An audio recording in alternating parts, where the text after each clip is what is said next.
People get into real estate, make those mistakes all the time, and then say real estate doesn't work. Yep. And then they blame it on real estate when it's actually poor planning.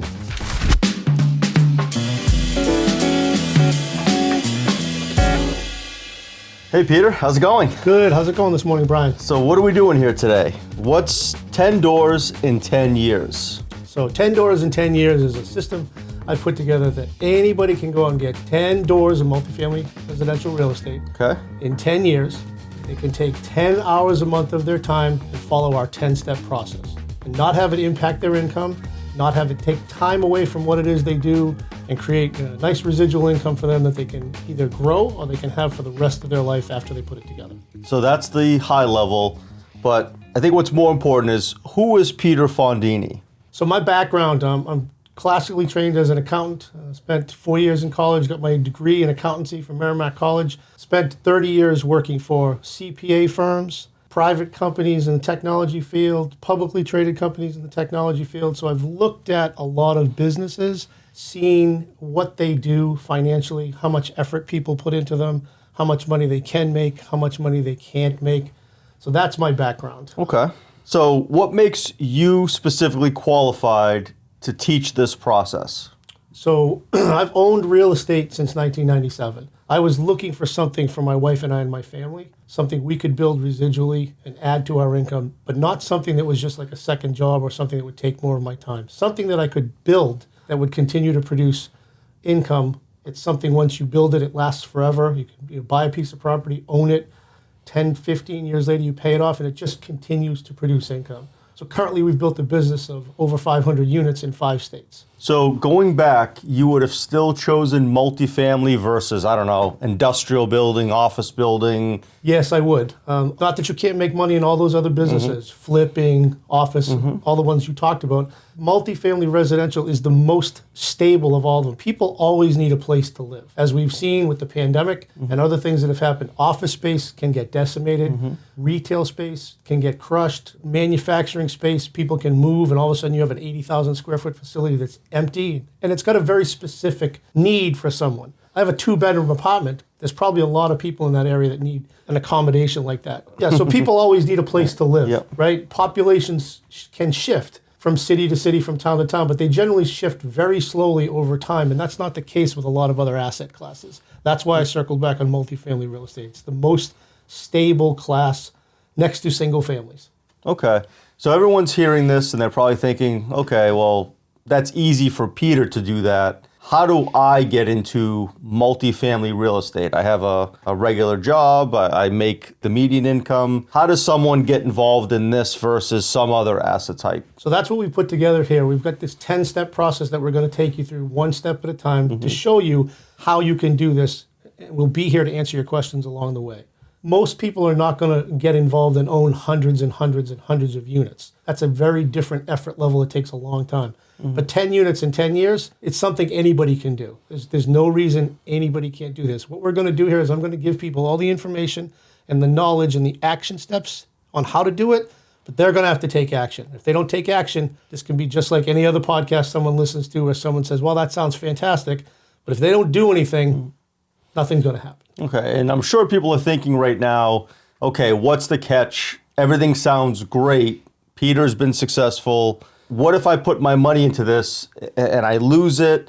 So I think what would be helpful is, what challenges have you encountered and how have you overcome them to keep going on your journey? My wife and I, we're self-taught. We don't have anybody in our family or mentors or people, so we've kind of learned by making mistakes. What I put this program together for was for people not to have to do that, not to learn for those mistakes. So real estate is a long game. It's not a short game where you get a job, you go to work, and next week you get a paycheck. It's a plan for 10 years. So you have to stick to the plan. And that's what we're doing here with this plan. We're telling people, this is how you analyze something. This is how you find a market. This is how you go talk to your banker. This is how you set up your property management. And over time, you're going to win, and you're going to win very well if you follow the process. Okay, that sounds achievable. I'm sure there's still some people who are skeptical, so we'll get into it as we go along these episodes. Of course. I guess what I'm stuck on is, you're saying that anyone can achieve 10 doors in 10 years. What is next? So someone's listening to this. Okay, great. I believe in the concept. where do we go from here? Like, what makes someone qualified to start this? Is it how much money they make? Is it their personal situation? Who is this not for? I think that's probably a better question. So in my opinion, this is for anybody. But Okay. The first thing people have to do is they have to get their own financial house in order. They have to know where they are financially. Everybody's at different places. It doesn't matter where you are, but if you don't know specifically where you are, that's the big problem. And it doesn't matter. You could be someone who's working, and I rent an apartment and I'm kind of living paycheck to paycheck. And at the end of every month, I have $200 in my checking account and that's what I have. Great, you can do this. So you have to look through that, put it all down, and get an assessment of, okay, here's where I am. Now, from where I am, how do I go to the next step? How can I save more money? Do I need to go find a partner? Do I need to go joint venture with somebody? But if you don't know where you are financially, that's when you can really get into trouble. When you get into a property and all of a sudden you need a roof or you need a heating system and you're like, I don't have $10,000 to fix this because I didn't plan for it. People get into real estate, make those mistakes all the time, and then say real estate doesn't work. Yep. And then they blame it on real estate when it's actually poor planning. This is the first building block to setting up your plan is, what's my financial picture? So where does someone go from here? So they listen to this episode and they say, okay, I like Peter. I believe in what Peter is accomplishing with this mission. What's next? Where do they go to get this house in order? So they can reach out to us. On the notes, we'll provide an email address. We'll also provide links to other sources like Money Monarch and other places where they can go, and there's free softwares and free things that are available to put everything in order. They can do it in a simple Excel spreadsheet, and we'll give them a template for that. That's the first step they have to take. They have to look at what's my income? How much money do I have coming in from all sources? Then they can start planning for what they're going to need. We're going to talk in the next couple episodes of what they need to buy a piece of property. We're going to tell them they need about 30% of the purchase price. They're going to need 25% down payment, and they need a couple percent for closing costs and 3% for reserves is what we're going to recommend. So they can then plan for, how do I get to that after they identify their market? What do I need to come up with? And they're going to have a very clear goal for average 3-family house in my market is X. Call it $200,000, call it $500,000. They'll be able to go, this is how much money I need to save. You can save the money and get there. You can talk to friends or family. You can partner with someone. There's all kinds of revenue ideas and sources we're going to be able to give them to go, here's an alternative for you. Here's another way for you. If anybody wants to do this, anybody can do this. So to recap, and I don't want to oversimplify this. So we're talking about anybody can achieve 10 doors in 10 years if they follow your 10-step process and put 10 hours a week into this. Yes, anybody can do this. The only way you're not going to be successful doing this is by not taking any action. Okay. People live anywhere in the country. There are towns, cities, big cities, small cities. It doesn't really matter. In the next episode, we're going to talk about identifying your market, and we're going to recommend people stay close, less than 2 hours from where you live. Investing at a distance is a very different, complex idea from investing in your local town where you can find a resource, and if need be, you can get in your car and go to your own property and see what's going on, talk with your tenants, and be very involved with that. So yes, anybody can do this. The only reason you're not going to be successful is if you just don't take any action. Okay, Peter. It sounds like anybody could do this. So I appreciate you kind of giving us the overall system here, and we look forward to the next episode. So stay tuned, check the show notes, get the links, and be ready for the next episode to take action. 10 units in 10 years. We're still finishing up the process of get your financial house in order. We've got with us today Shayna, guest on the podcast. Thank you for coming, Shayna. Of course, thanks for having me. Shayna's going to be one of our test cases. She's agreed to walk through the process with us. She's a little bit ahead of what we're talking right now because she just less than 6 months ago bought her first 2-family property. Congratulations. Thank you. But we're going to walk through with Shayna how she got to where she is and the thought process along the way. So Shayna, my first question for you, where were you financially 1 year, 2 years, 3 years ago when you first took the decision to go down this road into this process? What were your finances like, and how did you think about money? What was your mindset on that? Well, my mindset on money was you can't take it when you go, so spend it when you get it. I was in a lot of debt. As soon as I got my paycheck, I spent it all just because that's how I thought to use it. But now I think ahead of the future. I have a certain future I want to build. I have a family I want, so I got to save up for that. Excellent. Okay, so you've had a change of thought process, and you're more thoughtful about how you spend your money. Great. Yes. So what were some of the things that we talked about that you've changed? How did you change your thought processes and your mindset about what you do with your money, and how do you do things differently now? Well, I actually have a savings account now, so I put a certain amount of money before I spend any. I put a certain amount away, and then whatever I have left is what I can spend. You kind of went through the process of looking at your own financial picture, doing a budget, whether it be a formal budget on paper or a spreadsheet, or at least in your mind going, this is what I'm doing, and then going, okay, these are the things I want to do in my life going forward, so I'm going to start putting that money aside, that $1,500 in savings every month to kind of use to get you to that next level. That's fantastic. Going through this process, what have you learned about your own mindset, about yourself, and how you think about money, and what have you learned through the process? Well, I learned that I wanted a specific future for myself and my future family. So, because I wasn't thinking about that before. I was just thinking like me. Like, it's my money, spend it on me. But I do want to live a certain way, and I need money for that. So I was like, I need to start saving or making more money than I do now in order to do that. Yeah, life's expensive. It is very expensive. Yeah, everybody figures that out. Life's expensive no matter what you do. So, excellent. So, give us an update as to where you are now. You're in the very beginnings of your journey. As you walk through this process, tell us where you are. Tell us a little bit about where you are now. So I just bought my first 2-unit property back in October. It's full right now, so it's creating revenue. Nice. Yep. I'm looking for more. I'm not trying to rush into it, but I am keeping my eye out for more properties right now. So tell us a little bit about that property. You bought this 2-family. Tell us what you went through the first 90 days on that property. Like, were there tenants in the property? Did you do any renovations on the property, or was it vacant? And tell us kind of where you got to on that. Yeah, it was completely vacant when we got it. We did a complete remodel of both units. We fixed the roof. Okay. So just some high level numbers for that property. How much did you pay for that property? $210,000. $210,000. Yes. Okay. Well, that's a great price. I'm sure people on the podcast are going to be asking where that came from. And so renovation-wise, how much did you spend approximately to renovate the building? $50,000. $50,000. Okay. So your total cost is $260,000. Okay. And what size units are these? They have 3 bedrooms, 1 bath. 3 bedrooms, 1 bath. Okay. And is it a 2-family up and down, or is it side by side? How's it laid out? Side by side. Side by side. Okay, great. And so what your tenants, what do they pay for rent? $1,750. $1,750. Okay. So you've got total debt on the building of $260,000, or $260,000 in money that you've put into the building, Yes. so to speak. And your property brings in $3,500 a month. That's a good building. That building probably generates well over $1,000 to $1,200 a month for you. Yep. Okay. Well, thank you for coming on. We'll be talking to you more. So this has been another episode of 10 units in 10 years. Just remember what we say. The mantra around here is always remember to ask yourself, why not me and why not now?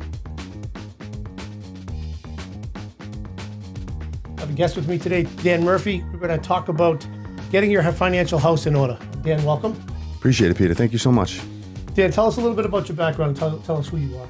Sure. So I'm 33 years old, from the Drake, Lowell, Massachusetts area. I work primarily in sales right now. I also own, I don't even know the exact number. I think it's like 25 buildings. I don't know how many units as well, because I'm in the behavioral health space. But particularly just a sales guy and then a investment owner. Excellent. Thanks. Tell us about where you were financially when we first met. So when I first met you, I wasn't in a crisis in terms of debt, but I was making about $22 an hour working under the table at the time. I owed about $8,000 on my car, and then I had another $5,000 or $6,000 in credit card debt. Okay, so not a great place, but not a bad place really either. Not a bad place. When I first met you was when I first got clean and sober from drugs and alcohol. So if my credit card limit was $30,000, that's what it would have been. So I was a little grateful in that sense. But yeah, I was about $13,000 in debt, making about $35,000 to $40,000 a year. Okay, so we're talking about your getting your financial house in order. What led you to wanting to make a change in that area of your life? Like, what was the thought process you went through to go, hey, I need to go talk to someone, or I need to get some information about how to change this? Yeah, so obviously getting around you changed a lot, having that sort of mentor on my side. But I didn't really go to you and ask anything directly. It was more just being around someone who wants to control the other side of the equation, as you would say. So you kind of instilled in me that it's really not about how much money you make, but more what the other side of the equation is, how much you spend, what your debt structure looks like. And at that time, I wanted to be like you. So it kind of motivated me. Plus, obviously, I was newly dating your daughter. So that was just truthfully, I naturally wanted to kind of not impress you because I wanted anything financially, but I just wanted to be a good, I can't say son-in-law because we weren't married, but you get the point. I wanted you to like me. So that was a big motivation, was to just, I like the way this guy's living. I want to get out of debt. So that became a focus of my life. So what were some things you did? Tell us some of the things that we talked about and some of the things that you put in place and how you, I don't want to say took control of things, but started to make changes in your life financially. Tell us about that. Yeah. So for me first, it was sort of like the Dave Ramsey model, to be honest with you. It was like, I want to get out of debt, and I always wanted to do it, shouldn't say always, but I wanted to do it kind of ferociously. So when you started talking about controlling the other side of the equation, figuring out what it is I spend every month, and then, having that personal financial statement on yourself, or a budget is what everyone says. Because my mother used to tell me to make a budget, but that is in one ear and out the other. You know what I mean? I just wasn't ready at the time to do that.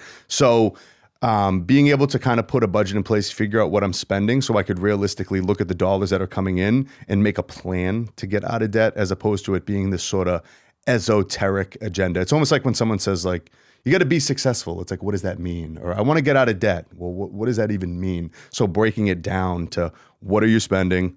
How much are you making? What can you realistically throw at this every month in order to climb out of this hole? What I'm hearing from you is you don't need to follow a prescriptive line or get on a spreadsheet or do it the way a CPA would do it. Everybody has their own path, and there are ways to figure things out. So, and you did it your way. And Correct. People will do it their own. They can take recommendations from people, but not always be, you have to do it this way or it's never going to work. Absolutely. I actually like that you brought that up, because it's kind of like, if you want to lose 1 pound a week, you have to be 500 calories a day under maintenance. Doesn't matter whether you do keto. Doesn't matter whether you go gluten-free. There's different ways to get to that outcome.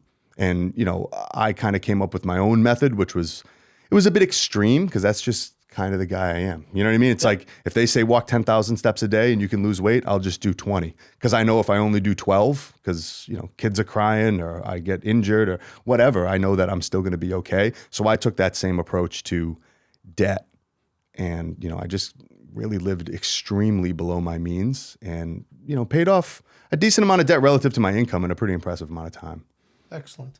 So tell us, what did you learn about yourself going through this process, and what did you learn about how you think about money, how you thought about it before, and then how you looked at it on the other side of it, and then how you look at it now? Money was, it's a great question. Money was like just something that was a part of life, but I didn't really think about it. I grew up in a 2-parent household. My parents did okay, but nothing crazy. Just go to school, get a job, work, and then try to pay the bills, and whatever's left over, you can go on vacation. So to actually be intentional about the money that's coming in my bank account, and just becoming a person who just accepts that, like, you don't have to have a car payment. Like, that alone was like, oh, like, people don't have car loans?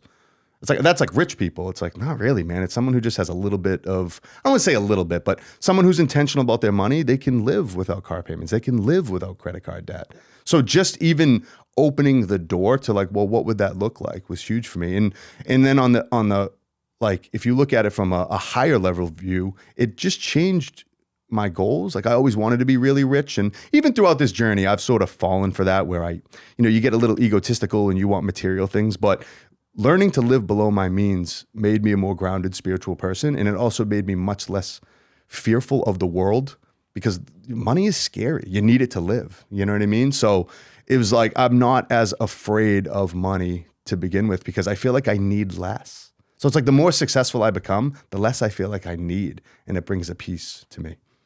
Excellent. So really, what I'm hearing is you're talking about your mindset. You're talking about a change in your mindset about how you look at money and how you live your life. Yes. Am I hearing that correctly? Yes, absolutely. That's what it was. And what I did in particular, because I'm sure the listeners want to know, is I just found out this is what I need to spend per month. at that time, my expenses were extremely low. I had just got sober from drugs and alcohol. I didn't have a home at that time. I was able to live in your house for free with your daughter. So I just said, I don't really need more than $2,000 to $3,000 in my checking account ever. Like that was my savings account. I think Dave Ramsey says $1,000, but inflation has changed that. It's probably it's probably more like 3 to 5 now. Absolutely. But I kept that $2,000 to $3,000, and anything I made over that. So I was working with Johnny at the time, or actually Keegan, landscaping, picking up some side jobs, and every dollar I made outside of that $2,000 in the checking account just went at debt. So making 40 grand a year, I paid off $13,000 to $14,000 worth of debt in like 90 days. No, that's fantastic. That's a great story. Yeah. So now that you're on the other side of this, tell us a little bit about where you are now, and how you think about things now, and what you see in the future, and your mindset now that you're on the other side, so to speak. This is what fires me up too, because I know there's going to be people listening to this who want to get into real estate. I own 26 properties, and because we're in that behavioral health space, it's like I don't count by units, because I have, we have $1 million investment that makes $15,000 a month. It's a little bit different, but my favorite part about this entire story is that a lot of people assume when they see me in the financial position I'm in, because I have a decent amount of savings, I could probably not work for a year or two and not really have to worry about the bills, but it's because I kept those expenses extremely low. So when I meet people and they're like, oh, you must be making all this money in real estate and you have all this equity and on paper you're a millionaire. And the reality is I don't take any money from these properties. So that mindset, I still work a job, I keep my expenses low, I save my money, and nothing has really changed. So I get a kick out of that, because it's like the real success story in me isn't even the 25 properties. It's the mindset that I developed to be able to live below my means and then actually save my money and just go out and invest, whether it's my own personal income or, I can quit a job that I don't really like. I can take time off if I want to take time off. It's just, that is the real beauty in it, because once you master that, then going out and getting real estate's easy, because it's just investing and you've mastered the easy side, which is just the sacrificing for the long term. Excellent. All right. Well, Dan, I appreciate your time today. This has been talking about the second piece of getting your financial house in order. This has been 10 units in 10 years. And remember the mantra, why not me? Why not now?